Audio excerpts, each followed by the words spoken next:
Good day, folks.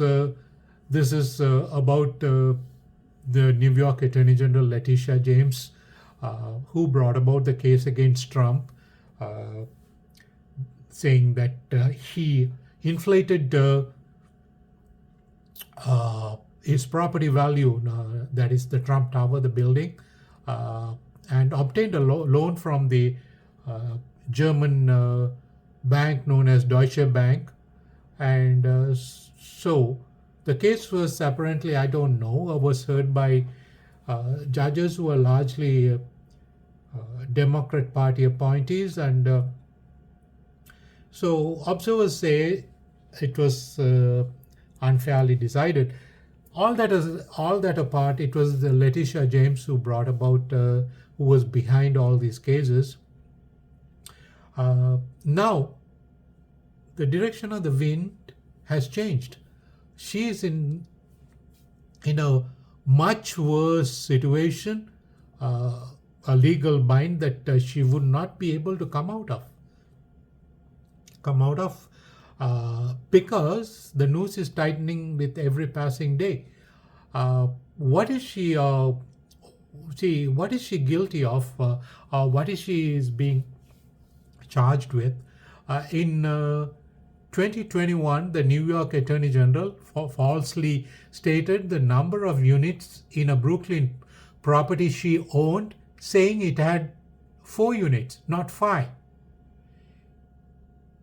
She had, furthermore, Miss James purchased another property with her father as co-signer, but listed them as both the father and daughter listed themselves as husband and wife in 1983 and in year 2000. So this tantamount to alleged wire fraud, mail fraud, bank fraud, and false statements to financial institutions. While James, that is Letitia James, has not been formally charged and has denied all wrongdoing, she has denied. Legal experts have suggested that she will be prosecuted, with one suggesting she could be facing jail sentence. Okay, now listen to this and we go from there. Natasha, the Federal Housing Finance Agency is alleging that State Attorney General Letitia James engaged in mortgage fraud, and now the agency has made a criminal referral to the Justice Department seeking federal prosecution. The agency is alleging that Attorney General James falsified records in order to get home loans for a property in Virginia they say she claimed as her principal residence in 2023. According to the federal agency, as Attorney General, James is required by law to have her primary residence in New York. The agency also alleges that James, in numerous documents, misrepresented a building she bought in Brooklyn, saying it only had 4 units instead of 5. And they allege that James purchased another property with her father as a co-signer, but falsely listed the pair as husband and wife in 1983 and 2000. But these allegations are somewhat similar to the ones that President Donald Trump faced. James won a civil case against Trump in 2023 that found him guilty of overvaluing his properties in order to take out more favorable loans. Trump is currently appealing that decision. In a statement, James' office said, quote, Attorney General James is focused every single day on protecting New Yorkers, especially as this administration weaponizes the federal government against the rule of law and the Constitution. She will not be intimidated by bullies, no matter who they are. Attorney Imran Ansari weighs in. See, the only difference is we should not compare apples to oranges. Uh, the see, since I know, I have some inkling about as to how the law works, because I've worked in the civil court, but not see. I have some idea. When there is a civil case is involved, there should be 2 parties, 2 or more parties involved, but there is always an offeror and offeree. Those are Latin terms. A person who makes the offer, the other person accepting the offer. But either way, if one party's action becomes intentional action, becomes detrimental to the other party suffering damages, well, then there's a case because there's a victim. But in Trump's case, there are no victims because he obtained the loan from the Deutsche Bank, and Deutsche Bank comes out and says, well, we are totally happy because you paid the loan in full and with interest and nothing outstanding. We are happy. So we have no complaints. If one party says, no, we know the contract was completely consummated and fulfilled and no issues, I don't know where what are you trying to file a case against? Who are you trying to file a case against without a victim?